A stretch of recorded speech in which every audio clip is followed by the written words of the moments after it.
اور جب ان کے پاس کوئی آیت آتی ہے تو کہتے ہیں کہ جس طرح کی رسالت اللہ کے پیغمبروں کو ملی ہے جب تک اسی طرح کی رسالت ہم کو نہ ملے ہم ہرگز ایمان نہیں لائیں گے۔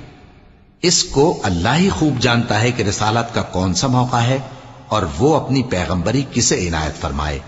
جو لوگ جرم کرتے ہیں ان کو اللہ کے ہاں ذلت نصیب ہوگی اور عذاب شدید ہوگا، اس لیے کہ مکاریاں کرتے تھے۔ تو جس شخص کو اللہ چاہتا ہے کہ ہدایت بخشے اس کا سینہ اسلام کے لیے کھول دیتا ہے، اور جسے چاہتا ہے کہ گمراہ کرے اس کا سینہ تنگ اور گھٹا ہوا کر دیتا ہے، گویا وہ آسمان پر چڑھ رہا ہے۔ اس طرح اللہ ان لوگوں پر جو ایمان نہیں لاتے عذاب بھیجتا ہے۔ اور یہی تمہارے پروردگار کا سیدھا رستہ ہے۔ جو لوگ غور کرنے والے ہیں ان کے لیے ہم نے اپنی آیتیں کھول کھول کر بیان کر دی ہیں۔ ان کے لیے ان کے اعمال کے صلے میں پروردگار کے ہاں سلامتی کا گھر ہے، اور وہی ان